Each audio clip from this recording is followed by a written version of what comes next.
Hey, so now we're to chapter 2. It's entitled Find Your Own Answers. So, running through this chapter, let's put nice stars next to the stuff I want to talk about. And the first thing I've started is where he talks about, I'll read this sentence.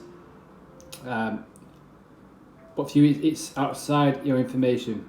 I'm only here to help inspire you to go inward and guide you into your own thoughts that can create an actual expansive inside of you. So Kyle talks about that this book, it's not going to get you much if you just read it. He's coming from a place of he wants to be a guide. He's giving you the opportunity to ask yourself questions, to go into deeper into your own thoughts about what you think of money. And he talks about that. He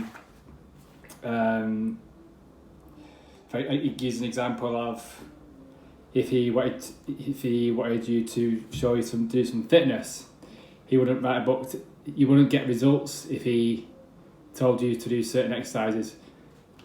Basically, you got to put in the work rather than just reading the book and passively reading it. So he's making that clear that it's not just passively reading it, it's actually doing the work, taking the action. And are based on all of the habits, patterns and traits that are being held within your body and mind have some from experience you've realized created in your internal emotional impact on you. Just reading something usually isn't enough of an experience to shift paradigms. So just really reiterating that. And then he invites you to, on a scale of 1 to 10, gets you to think about how emotionally attached you are to money. 1 being absolutely, totally addicted to money, can't live without it. 10, just totally being free of it.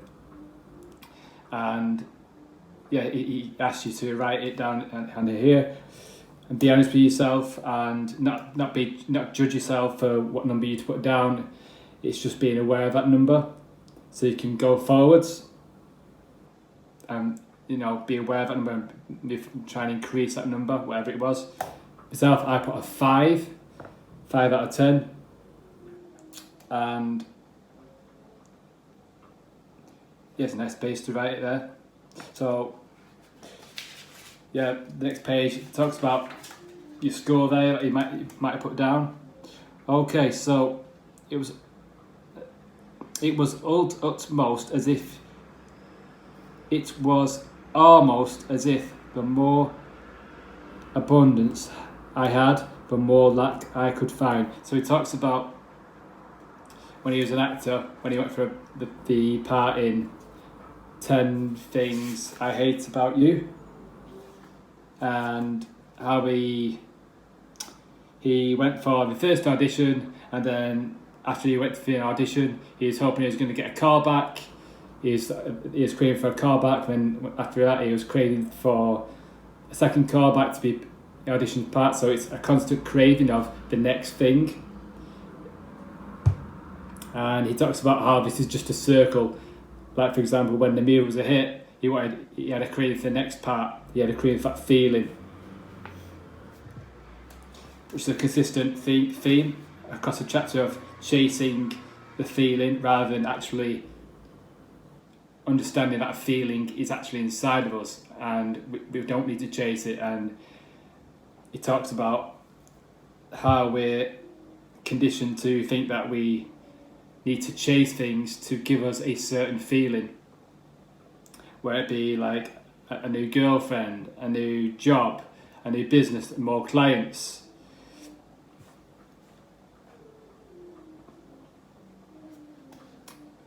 And yeah, he talks about his shift when he moved away from that sort of craving, and he left space for more things, abundance to come in. Once you've once you let go of the attachment of trying to get things, and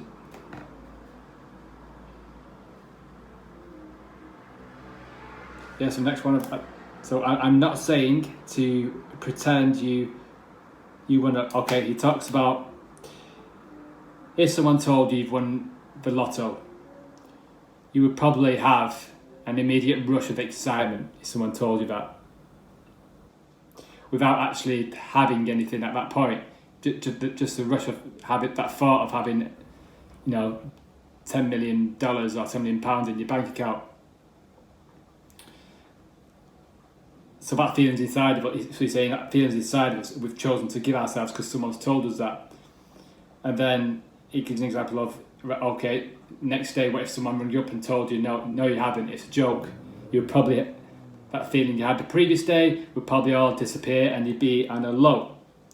So he's saying that that's a sign that your attachment to money and attachment to that, you're not aware of actually giving that feeling yourself, rather than, because essentially if someone put £1 million in your bank account now, you'd still be the same person, you still have the same problems, you still have the same feelings, you still have the same thoughts. All would change is that your bank account is getting £1 million in it, and that's it. And yeah, we're sort of, he talks about how we're conditioned to sort of believe that having more money in our account is it makes us happier, and rather than actually knowing that it's all inside of us, that them feelings are there.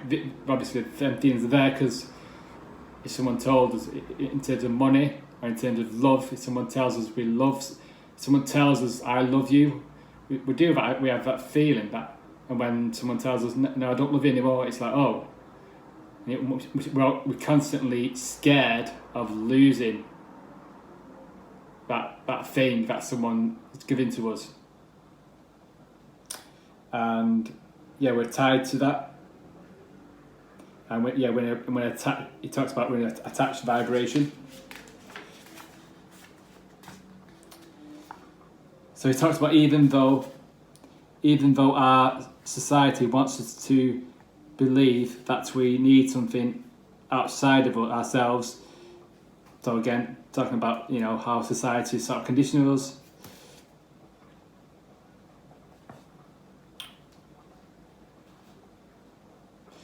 So significant fear-based beliefs that are constantly trying to save you from the fears that it has created.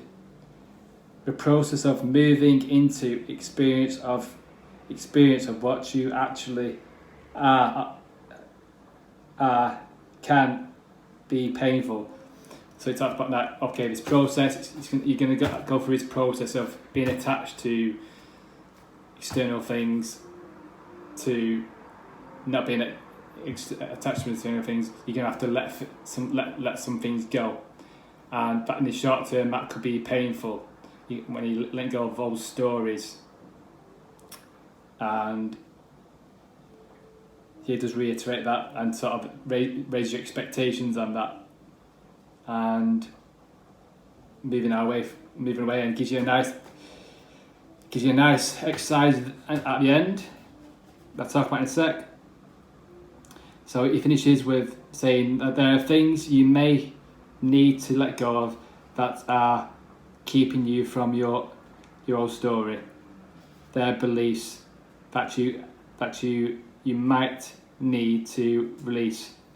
There are habits, addictions. So he's saying that all these addictions, old stories, are just part of an old story, and are just blocking you, and just supporting, just supporting it. So as a previous chapter says, it's divorcing them sort of beliefs and being ready to do that. Preparing yourself to do that. So those things are covering up what you are actually are, and blocking you from the incredible things you are capable of. And it's a nice activity. It's called Action 1. The first activity. I can't hang out with you today. I have to change my life and become incredible. So this talks about if someone rung you at work and asked you to do something, if you want to hang out with them, it's sort of being aware of that, and it sort of says, it gives an example, and you'd probably say, I can't, I'm working. So it's being aware of that conversation you might have if someone rung you up, and sort of learn to say no to things that you don't like doing, that and continuing what you do like doing. And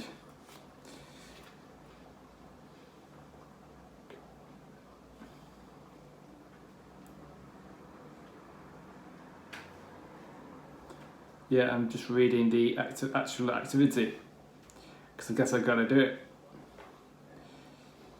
That you are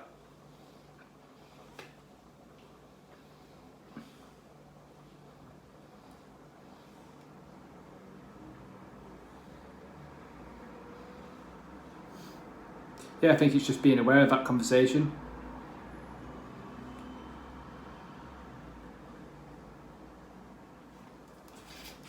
Go on the next page. Okay, so that's chapter 2. Really nice chapter. One of my favourite chapters in the book. Really resonated with me. And yeah, I'm a 5 out of 10. So let's go from there and move on to chapter 3. Speak soon. Hello again. Ashley here.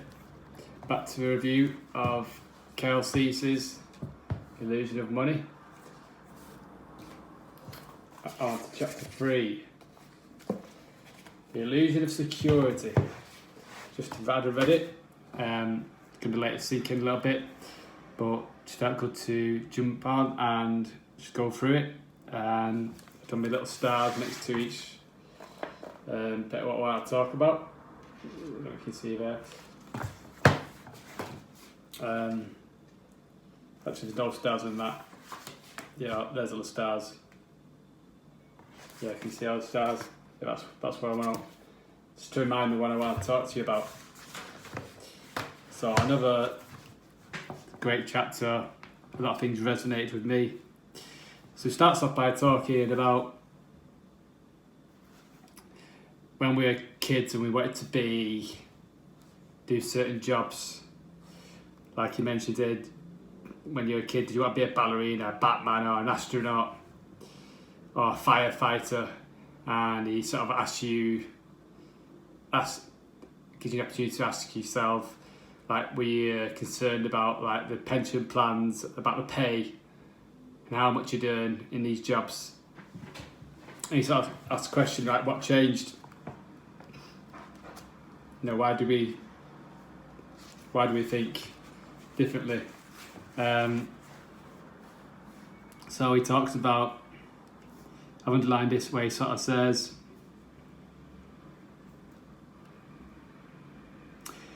you might also have been inherited beliefs. So it talks about inherited beliefs and how we attach security to having money. This is what the chapter's all about, and he challenges whether actually money it lies within us rather than anything external. And it's being open to that. And so he says that you might also have inherited beliefs that may seem positive about money, like you can create freedom by having money. Like when our parents, teachers, friends, when growing up, people say, "Oh, money equals freedom," and money doesn't go on trees, and whatever messages you're listening to, whatever you're consuming as you're growing up, that sort of forms us because we don't challenge it. So, for example, when someone says to you, "Money doesn't go on a tree," you sort of challenges like that might make you feel that money is limited and it's hard to come by money. Give you a belief of that. So yeah, it's all about your experience and showing your expansionally. And I start here. So he talks about experience a thought, and then get. So this is following on from a previous page. So if you felt scared and excited or insecure, realize that's all you did was experience a thought and then get scared or excited or insecure. Right, he asks you to stop again and just sit for a second and ask you to think about your bank account as it is now. And he sort of asks you, like, what are your feelings when you think about your bank account? How much is in there? Do you feel scared? Do you feel safe? Do you feel anxious? And then he goes on to say that whatever that feeling was, it was just a feeling you got from your own thought. It wasn't like it wasn't reality. It's just a story you're creating in your own head. Hello, so we're on to chapter 4 of The Illusion of Money by Kyle Cease. Yeah, you can see it, and it's chapter 4. So, going to go through what I've took from this chapter. It's the illusion of being broke. So the theme of this chapter, he's talking about actually sitting in your fears, sitting in the fears you may have of going broke, and giving you the opportunity to ask yourself a question and giving you a perception of what broke actually could be, rather than actually what you're fearing, the reality of it. So we're on page 31, and first page, he sets it up, and the first thing that sort of came through me, it sort of says, if you stand under a light and you close your eyes, it doesn't mean the light's not there. The light's going to still shine, like this light here. Just if I close my eyes, doesn't mean that light's not still there. It's still there. So he talks about that the light is always inside of us. It never leaves us. And we just need to access it. We need to leave space to access that light. And basically he talks about we can't trick the universe and trying to kid ourselves that the light's not there. Because if we close our eyes, I can actually kid myself that light's switched off, but it's not. So he sort of argues that we do that with money, that we're telling ourselves we're not safe. We're telling ourselves we're not safe without money. And it's just a story we're telling ourselves, it's just an idea. And he talks about how people put post-it notes around the house saying that he puts this in capital letters: I am safe, I am secure.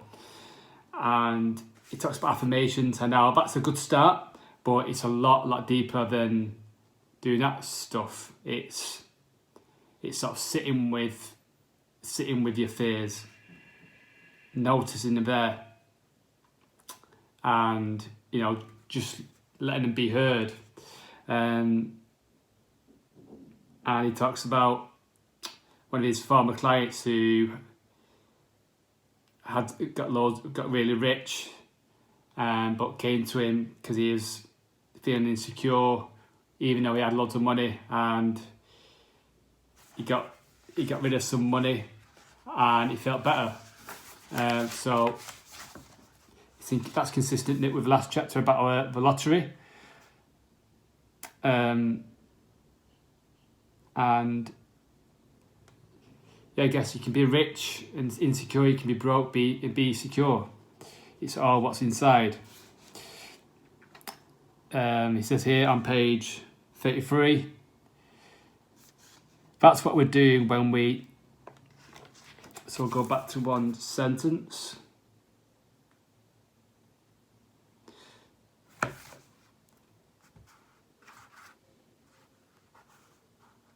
So they are the gateway to you.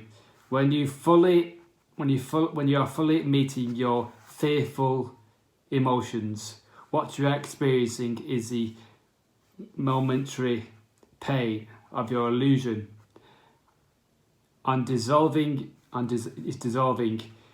You're feeling a layer of mental stagnancy, burning up the presence of your awareness. You're in the process of moving from you used to go to. So it talks about awareness and just being aware of your fears. And breathing, and he talks about you almost have to be reborn, and it's going back to that chapter where we want to be firefighter, we want to be a Batman, we have these dreams, but as our life goes on, we get conditioned to thinking that money equals security. And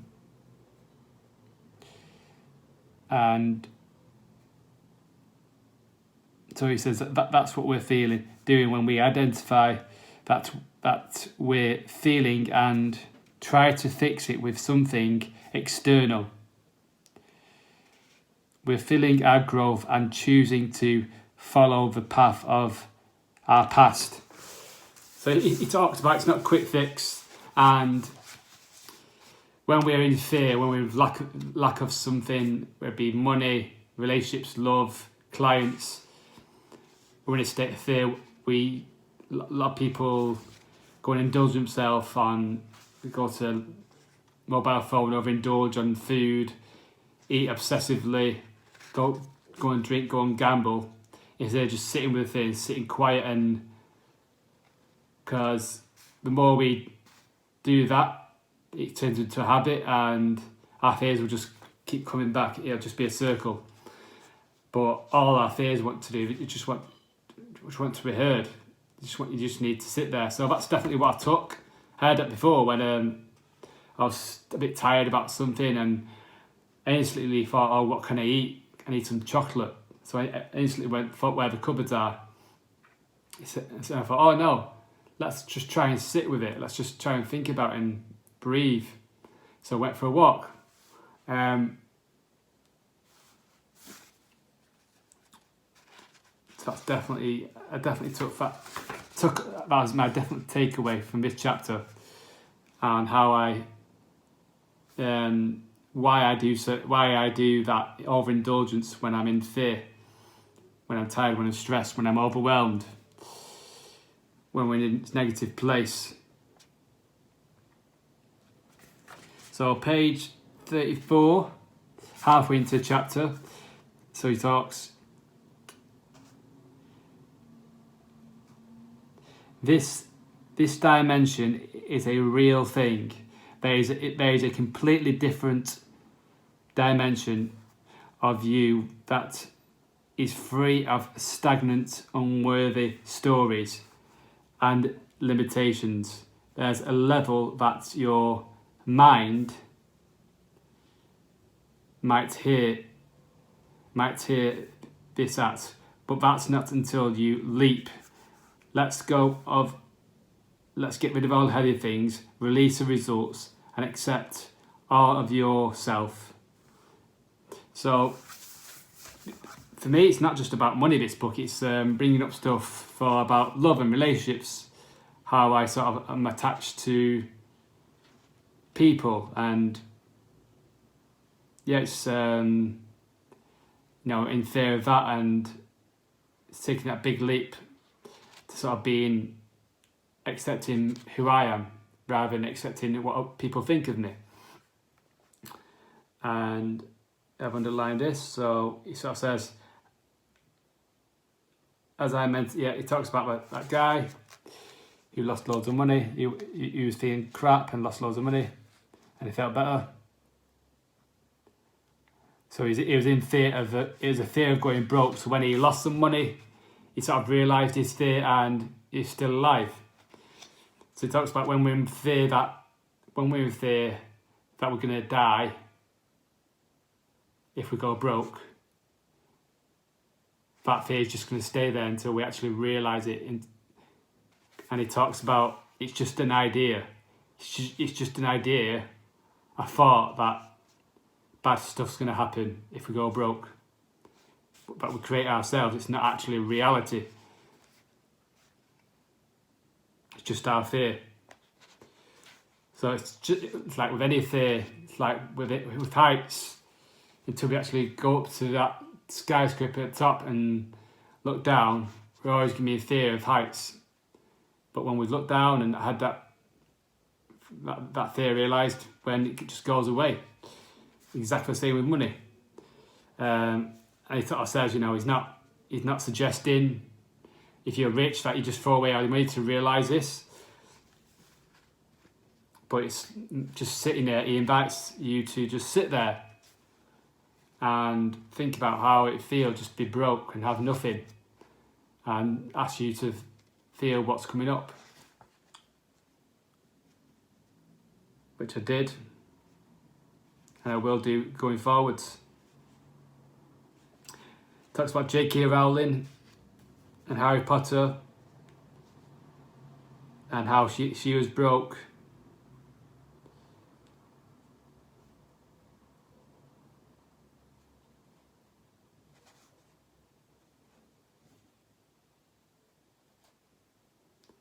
Like if she was broke, but she wasn't in fear. But if she is in fear of being broke, she wouldn't have created Harry Potter. She created another character when she was a day job, but she created Harry Potter when she was broke. And she created another character when she was doing a day job that she didn't like, and would have missed out on Harry Potter. So something else to think about.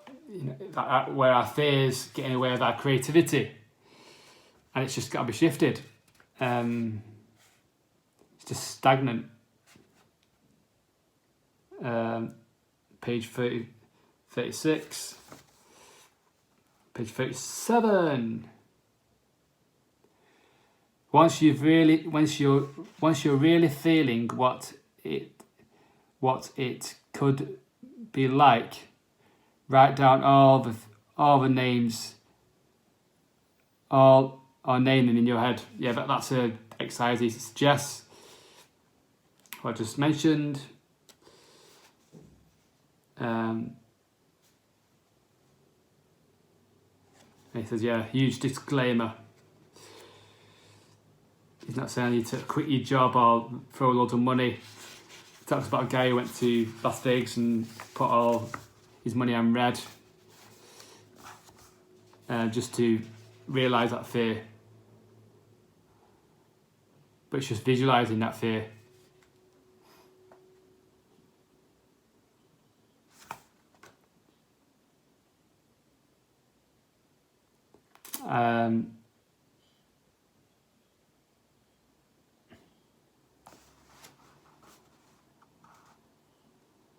Just invite you to sit there and absolutely nothing, no one to help you. Just knowing that you've always got a park bench, and how you would feel just on a park bench with no one around you, no one to help you, and just sitting there and notice how you'd feel. All your attachments, everything is gone.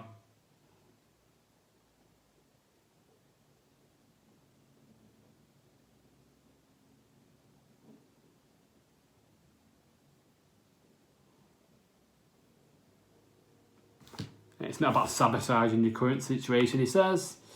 It's just being aware of your attachments, what you need to do, what you need to shift them.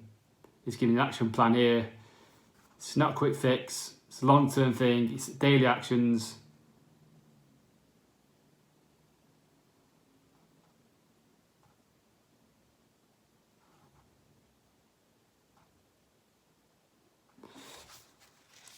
And yeah, so he finishes the chapter. So, does being safe in the face of losing everything seem possible to you? If it does seem possible, and maybe, yeah, sort of, that's quite good, resonating when he talks about the possibility of losing everything, to realise your full self. Does that feel exciting? Then maybe there's a crack in your shell. But if it doesn't, if you need to keep doing what you're doing,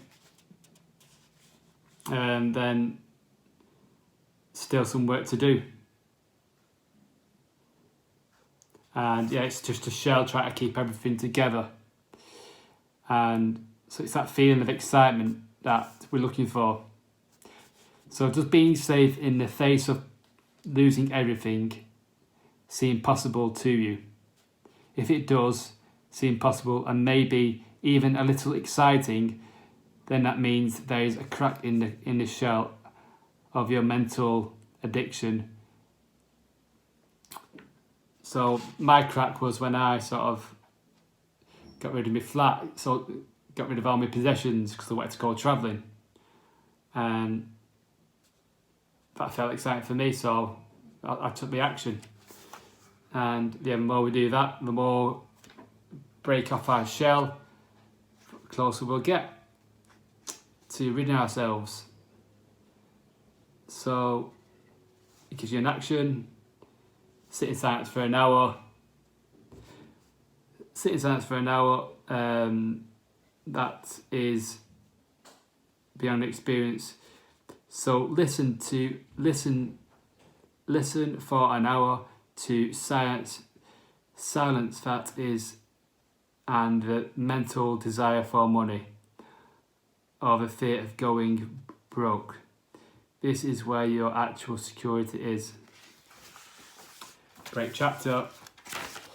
On to chapter 5 next, which is I love my current bank account. Love it. So catch you soon. Just sit there for an hour.